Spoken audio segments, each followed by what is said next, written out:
नमस्कार, मैं हूं करमवीर और आप देख रहे हैं हमारा रोजाना का कार्यक्रम देश और दुनिया। हमारे साथ हैं वरिष्ठ पत्रकार अफरोज रिजवी सर। सर, बहुत बहुत स्वागत है आपका। नमस्कार। अरुण जेमनी जी की एक कविता है युद्ध पर, और आज बहुत वो मौजू होती है आज के हालात पर।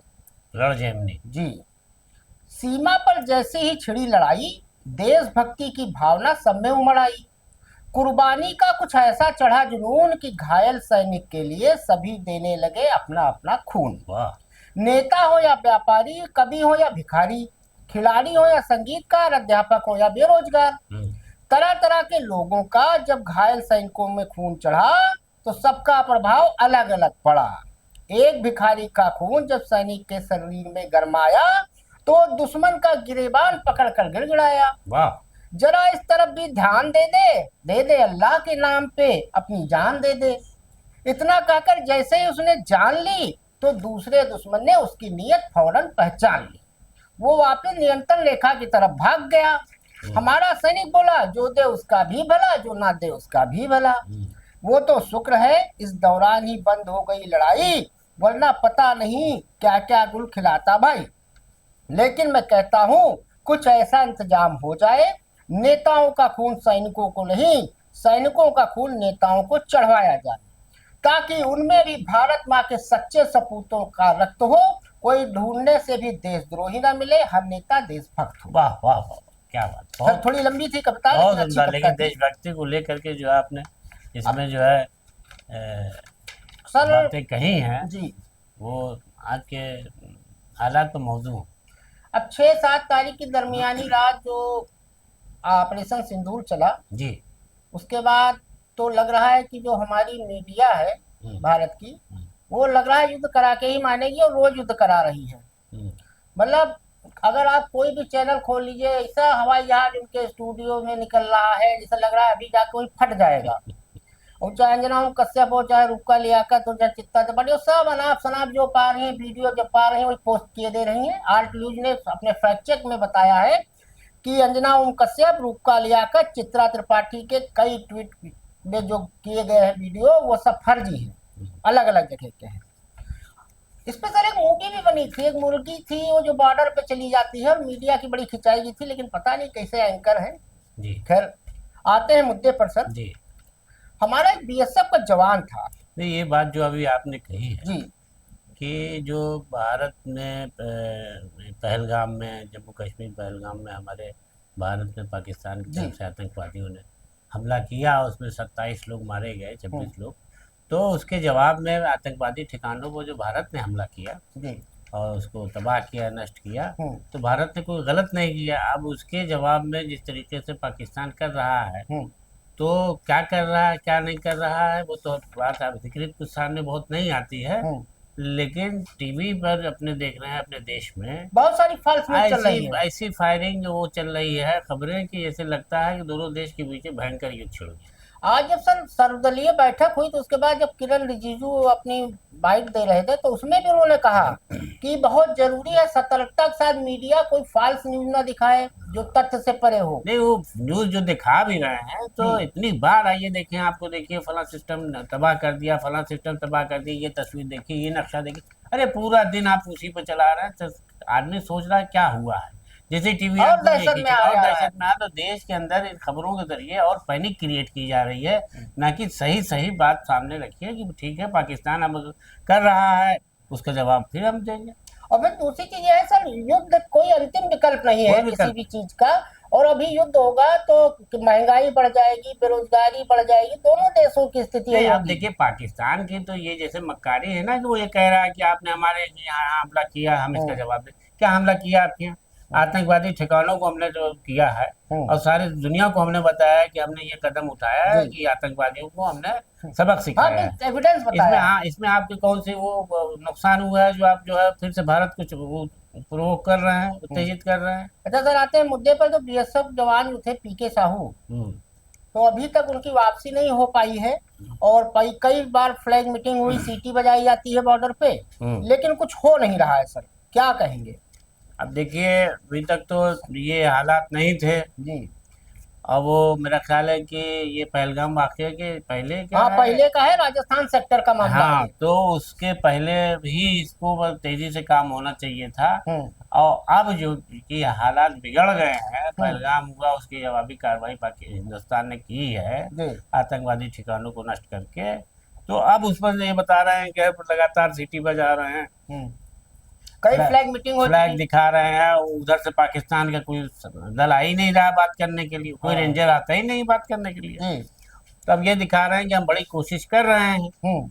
और वो पाकिस्तान उसका जवाब नहीं दे रहा। और पाकिस्तान की तरफ से कह दिया गया है कि अब ये कोई जब अधिकृत आदेश आएगा जब ही हम करेंगे तो इसका फ्लैग एक, मीटिंग। एक तरीका और डिप्लोमेटिक तरीका भी है सर। अगर ये फ्लैग मीटिंग में नहीं दे रहे हैं तो उसमें एक नियम है कि जो अगर पाकिस्तान ने चूंकि खुद कबूला है कि उसने पकड़ा है, तो अगर उस जवान को कुछ भी हो जाएगा तो उसके लिए तो पाकिस्तान जिम्मेदार देखिए, होगा। डिप्लोमेटिक तरीका यही होता है कि आपके एम्बेसी ने या उसने जी। दूतावास ने अगर उनके वहां पर से कहा काउंटर पार्ट से अपने जी। कि इस तरीके से गलती से हमारे सीमा से एक जवान उधर आपकी सीमा में चला गया है, जी। उसे फौरन आ जाना चाहिए था।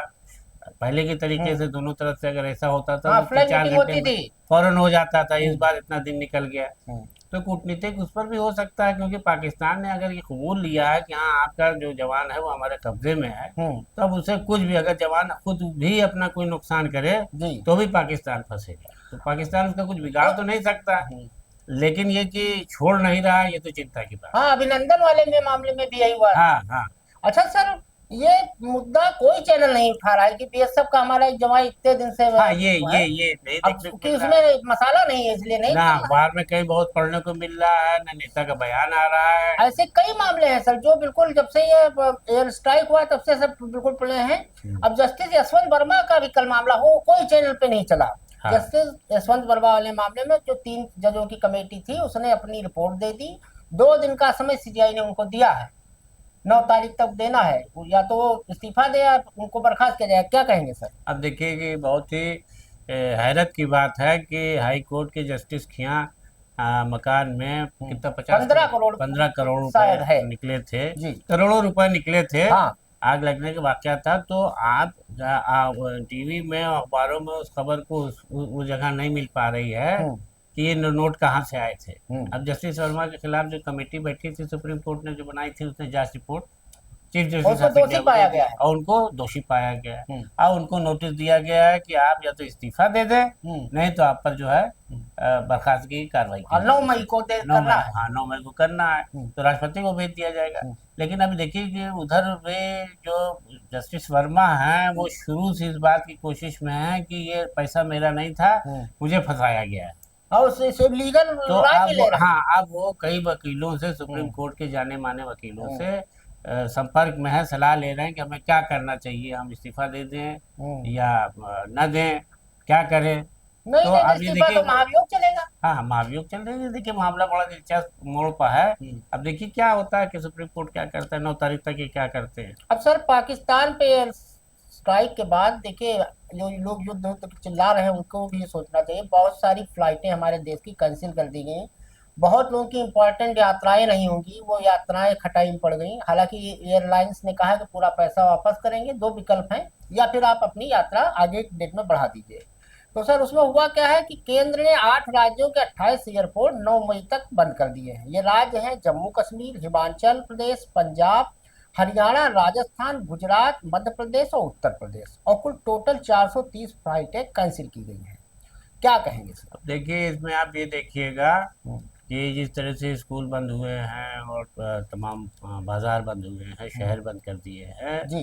तो अब देखिएगा इससे बहुत तेजी से महंगाई की, वो जो पंजाब से और दूसरी जगहों से जो सामान आते हैं हाँ, महंगी हो जाएगी। दूसरे राज्यों में, तो बहुत महंगे हो जाएंगे। और ये पता नहीं कब तक चलेगा, और इसमें कालाबाजारी को बढ़ावा मिलेगा और लोग परेशान होंगे। लोगों को ये नहीं समझ में आ रहा था कि ये हालात होंगे। वो तो खाली आतंकवादी के बदला लेने की बात सोच रहे थे कि जाएंगे घुस के मार आएंगे बालाकोट की तरीके से, और सब मामला वैसे फिर हो जाएगा। और जो माहौल है सर, उससे नहीं लग रहा कि लेकिन हफ्ता 10 दिन तक नहीं कुछ नहीं, होना है। अब तो टीवी चला रहा जग। हाँ। अब तो देख के खुद डर लगने लगा है कि कब क्या हो, सड़क पर चल रहे हैं क्या ऐलान हो जाएगी, इमरजेंसी लग गई, भागो घर भागो। पाकिस्तान ने भी 147 फ्लाइट अपनी कैंसिल की है। अब फ्लाइट कैंसिल होने से आप बताइए कि कितना नुकसान कंपनियों को होगा, प्लस जिन लोगों के जरूरी काम है, जो कारोबारी है या दूसरे बीमार हैं, कोई इलाज कराने जाना चाहता है, कोई अपने रिश्तेदार के यहाँ, कोई गर्मियों की छुट्टियां हो रही हैं स्कूलों में, कोई कहीं जाना चाह रहा, तो सब ठप हो गया सब मामला। हाँ सर, और ये 10 मई को सुबह 5:29 तक ये सारी फ्लाइटें हैं रद्द। तो अब ये नहीं समझ में आ रहा है ना कि जंग तो एलानिया अधिकृत तौर से कोई घोषणा तो हुई नहीं कि दोनों तरफ से जंग हो रही है, खाली वो ये कह रहे हैं कि हम आतंकवादी ठिकाने को तबाह कर रहे हैं, अब वो कह रहे हैं कि हमारे यहाँ हमला तुमने किया, हम करेंगे हमला। तो माहौल तनावपूर्ण हो रहा है दोनों जगहों पर। तो जनता को इसके नुकसान का आभास अभी है नहीं है, लेकिन जिस तरीके से ये सब हो रहा है कि सारे विमान और सेवाएं ठप की जा रही हैं, और शहर में स्कूल, पंजाब और राजस्थान जो बॉर्डर वाले स्थान है वहाँ सारे स्कूल बंद कर दिए गए हैं। तो बहरहाल ये कि अब उसके महंगाई को भी उसका दंश झेलना पड़ेगा लोगों को। देखिए अब सर एक नया मामला आया है, दिल्ली के एक मुख्यमंत्री बनाई गई भाजपा की रेखा गुप्ता, वो प्रयोग कर रही है। उन्होंने कहा क्या है कि चांदनी चौक और सदर बाजार जैसे ऐतिहासिक बाजारों को दूसरी जगह स्थानांतरित किया जाएगा, संभवतः हरियाणा में स्थानांतरित किया जाएगा। तो व्यापारियों में बड़ा आक्रोश है। उन्होंने मनोहर लाल खट्टर से भी मुलाकात की है व्यापारियों ने, और इस पर ट्रेड एंड इंडस्ट्री ने भी सरकार के प्रस्ताव पर सवाल खड़े किए हैं। और सीटीआई ने एक सर्वे भी कराया, जिसमें 88% व्यापारियों ने कहा कि वो अपने बाजारों को दूसरी जगह शिफ्ट करने के पक्ष में नहीं है। वैसे भी सर चांदनी चौक, सदर बाजार बहुत ऐतिहासिक बाजार है, उनका एक ऐतिहासिक पौराणिक महत्व है। क्या कहेंगे सर? देखिए, चांदनी चौक जो है दिल्ली की जान हार्ट है जी। चांदनी चौक है, और ये आपका कनॉट प्लेस है, ये सब ऐसी जगह हैं जो लोग जाते हैं तो वहाँ घूमने जाते हैं। अगर उस बाजार को ही यहाँ हटा देंगे, लाल किले के जस्ट सामने है। हाँ, लाल किले के एकदम सामने, वो लोगों को मतलब लाल किला में घूमते हैं, वहीं से चांदनी चौक के अंदर घुस जाते हैं, और घूमते घूमते वो कनॉट प्लेस भी करीब में है, वहाँ आ जाते हैं। वहाँ प्रसिद्ध गुरुद्वारा है, गुरुद्वारा है, बड़ी मंदिर, अक्षरधाम मंदिर है, कौन सा वो है, और अक्षरधाम नहीं है, दूसरा मंदिर है, कोई मंदिर इसी नाम का है। तो बहरहाल बहुत बड़ा मंदिर है जी। तो मैंने देखा था वहाँ पर बड़ी भीड़, और वहाँ पर जो खाने पीने के वो जलेबी और ये वो सब मिलती है, दिल्ली की मशहूर चीजें, वो सब तो खत्म हो जाएंगे। लेकिन मेरी समझ में नहीं आ सर रहा वही है। तो गालिब का भी मोहल्ला है, बल्ली मारान, पराठे वाली गली वही हाँ, है, हाँ, बल्ली मारान वही है, हाँ, हाँ, सारी चीजें हैं तो बल्ली भी वही पर एरिया में। लेकिन अभी समझ में नहीं आता कि ये क्या भाजपा की कोई पॉलिसी है या सौरभ वो, भारद्वाज आपके हैं, वो कह रहे हैं कि 2020 से लगे हुए थे इस योजना पे। तो इसका मतलब है बीजेपी की पॉलिसी, क्योंकि ये काम तो कांग्रेस के दौर में वो संजय गांधी कर रहे थे, तुर्कमान गेट वाला ये हटाओ, वो हटाओ, यहाँ से इंक्रोचमेंट हटाओ, ये आबादी हटाओ, तो उसका नतीजा उन्होंने भुगता था, कांग्रेस को भुगतना पड़ा था।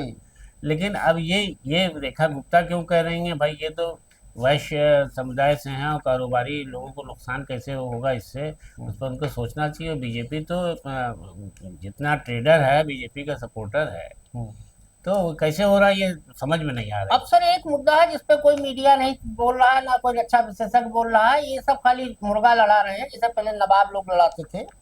सर अगर ईश्वर न करे, अगर भारत और पाकिस्तान का युद्ध होगा तो उसका सबसे बड़ा अगर कोई खामियाजा भुगतेगा तो वो भुगतेगा चीन। तो हमें तो नहीं लगता है सर कि चीन चाहेगा कि भारत और पाकिस्तान का युद्ध हो। सबसे बड़ा उसका एसेट वही लगा है। चीन ने 2005 से 2024 के बीच करीब 68 बिलियन अमेरिकी डॉलर का वहां पर निवेश कर रखा है। क्या कहेंगे आप इस चीज को, कैसे देखते हैं कि इसमें चीन की क्या बड़ा दिलचस्प सवाल आपने उठाया है जी, कि भारत और बांग्लादेश और पाकिस्तान ऐसी जगह हैं जहां पर हर देश के, विश्व की बड़ी ताकतें इनको इनके जरिए अपना कारोबार फैलाने के लिए करती हैं। तो चीन ने बहुत पहले पाकिस्तान में एशियन कॉरिडोर से एक सड़क निकालने के लिए काफ़ी अपना कई करोड़ डॉलर का खर्च कर रखा है, इन्वेस्टमेंट कर रखा है। तो अगर जंग होती है तो बहुत बड़ा नुकसान होगा उसका, तो मामला ठप पड़ जाएगा। और इस तरीके से कभी चीन ये नहीं चाहेगा। चीन इसलिए लगातार ये बात दोहरा रहा है कि भारत और पाकिस्तान के बीच संबंध अच्छे रहने चाहिए, अच्छे हैं, और दोनों के बीच जंग नहीं होगी। मतलब वो ये इस बात को बार बार कर रहा है कि जंग नहीं होनी चाहिए, जंग कोई रास्ता नहीं है। लेकिन बहरहाल ये बात सही है कि अगर जंग होती है तो इसमें पाकिस्तान, चीन को और करोड़ों डॉलर का नुकसान हो जाएगा जो इन्वेस्ट करे बैठा हुआ है। यानी उसका सपना और उसका मतलब विकास, और पैसा भी उसको देना पड़ेगा पाकिस्तान को, चुनाव युद्ध लड़ने के लिए। हाँ, और युद्ध में अगर वो साथ दे के लिए खड़ा होगा हाँ। तो पता चला उसका भी अपना सब क्योंकि खर्चा, पाकिस्तान तो वैसे कटोरा लिया IMF में उसका बैठा है। खर्चा। देखिए ये बात होती है ना, जैसे दो दोस्त कहते हैं कि ठीक है तुम्हारा कुछ होगा हम साथ देंगे। आज जब दोस्त को पता लग जाता है कि इसके साथ देने में मेरा बड़ा खर्चा आने लगेगा, तो उस दोस्त को बार बार समझाता है कुछ लड़ो ना, वही करेगा चीन। हाँ सुलह कर लो, सुलह में ठीक है, सुलह में ठीक है, वो आगे आगे दौड़ेगा। तो अब चीन ये कोशिश करेगा कि किसी तरह जंग ना हो। अब सर एक बड़ी मजेदार खबर मिली हमें। मोदी जी हमारे कहते थे आपदा में अवसर, हम्म, तो मोदी जी के दो ये हैं। हम्म, तो ये दूसरे वाले जो ये हैं हम्म, अंबानी जी, उन्होंने क्या किया, ऑपरेशन सिंदूर हुआ, खूब चला, कल पूरे दिन चैनल में मोदी जी 3 देशों की विदेश यात्रा को उन्होंने रद्द कर दिया, और ऑपरेशन सिंदूर का नाम मोदी जी ने सुझाया। इसका कोई आधिकारिक कहीं कोई रिकॉर्ड नहीं, लेकिन भाई लोग चला रहे हैं। हम्म। अब सचरा चला रहे कि 3 देश नहीं गए मोदी जी के लिए, क्योंकि सबसे महत्वपूर्ण चीज वही होती थी, विदेश यात्रा। देखिए ये उन्होंने बहुत बड़ा बलिदान किया ये। अब सर है क्या कि जो एयर स्ट्राइक हुई, अब उसको ट्रेडमार्क के लिए मुकेश अंबानी सहित 3 लोगों ने अप्लाई कर दिया है भारत सरकार। ये क्या चीज है सर? देखिए ये सब खेल है हाँ ऑपरेशन सिंदूर को चर्चा में लाने का, कि हम इस ट्रेडमार्क बना ले। हाँ, बड़ा 7 मई को कामयाब किया है। था और दुनिया भर में इसको जो नाम हो गया है, हाँ। भारत के लोग भी उसको ऑपरेशन सिंदूर को बड़ा लेकर के वो कर रहे जी। हैं। अरे भारत ने तो अपनी एक वो कार्रवाई की है जिसके लिए कि हमारे देश में, यानी हमारे भारत में इस तरह के हरकत करने वालों की अब दुस्साहस न करने पर उनके ठिकानों की तबाह कर दें। तो अब ऑपरेशन सिंदूर का नाम आप क्यों ले लेके बार बार याद कराने के लिए ट्रेडमार्क बनाएंगे। ट्रेडमार्क क्या बनाएंगे? रिलायंस के अलावा सब 4 लोग हैं, मुकेश चेतराम अग्रवाल, ग्रुप कैप्टन कमल सिंह, ये सब सिर्फ आलोक कोठार, ये भी ये सिर्फ ये इस बात को ऊंचा करना है। मैं जहाँ तक मैं समझ रहा हूँ जी। कि ट्रेडमार्क बार बार हो कि एक ऐसा भी कारनामा हुआ था जिसमें ऑपरेशन सिंदूर नाम दिया गया था। अब वो हो तो ये मेरा ख्याल है कि इससे कोई बहुत बड़ा जनता का लाभ तो होने वाला नहीं। जनता तो ये देख रही है कि भाई ठीक है, भारत सरकार ने जो है आतंकवादियों को ठिकानों को नष्ट किया है, भविष्य में हमें अमन चैन से रहने को मिलेगा और किस तरह की घटनाएं नहीं होंगी। लेकिन अब वो ट्रेडमार्क का है, बहरहाल क्या कहा जाए उसमें। आज सर मोदी जी ने हाई लेवल की एक मीटिंग की सभी विभागों के सचिवों के साथ। उसमें एक बहुत महत्वपूर्ण मुद्दा उठाया, उन्होंने रखा, जो हम लोगों ने कल बात की थी, नागरिक सुरक्षा तंत्र को मजबूत करना, गलत सूचना और फर्जी खबरों से निपटने के प्रयास। बिल्कुल बिल्कुल, ये बहुत जरूरी था सर, ये बहुत जरूरी था। और सब चला रहे अपना अपनी और वही हो रहा है कि शहबाज को सबक सिखाया और फलां को सबक सिखाया। किसी को सबक सिखाने के बाद हमारे भारत सरकार के विदेश सचिव ने किस तरह से क्या बात कही, कहीं कहाँ उन्होंने नाम लिया किसी प्रधानमंत्री के या किसी का? हाँ सर, वैसे हार जहाँ सर क्या कहें, पाकिस्तान के किसी भी जिम्मेदार का नाम उन्होंने लिया कि हमने उनका दिमाग ठिकाने लगा। लेकिन टीवी में सीधे बताया कि आतंकवादी ठिकाने में। मोदी मीडिया को देख लीजिए क्या क्या खबरें चल रही है। आज सर हार्पी ड्रोन एक है जो इजराइल से लिया गया था, ये 9 घंटे तक हवा में रह सकता है, 1000 किलोमीटर की मारक क्षमता है, एंटी रेडियंस है। उसने आज लाहौर में जो एयर डिफेंस सिस्टम है यानी राडार है उसको नष्ट किया है उसने। और एक मजेदार चीज देखने को मिली आज एक टीवी में बहस में, पाकिस्तान संसद का था, उस वहाँ पे एक MP है शहबाज शरीफ की पार्टी से है, मेजर हैं, रिटायर्ड हैं, ताहिर इकबाल। वो तो संसद में बिल्कुल जैसे लग रहा था मस्जिद में खड़े हैं, कलमा पढ़ रहे हैं, उसके बाद अल्लाह हमें बचा रोने लगे। क्या कहेंगे इसका? अब देखिए इससे ये साबित होता है कि पाकिस्तान की नालायकी और पाकिस्तान की गलत सोच पर वो मायूसी के आंसू बहा रहे हैं। अब वो यही कह रहे हैं कि तुम कुछ नहीं कर रहे हो, एक ही राह बची है ऊपर वाला।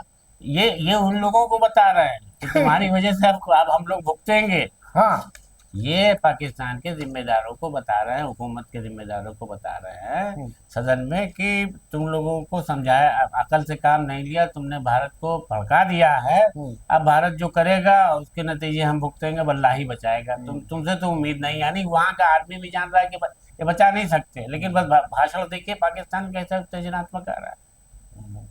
तो आज के लिए इतना ही। अंत में भारत सरकार से एक मेरा अनुरोध है कि जितने एंकर और एंकरानी है, पत्रकार नहीं है, वैसे एंकर पत्रकार नहीं होता है।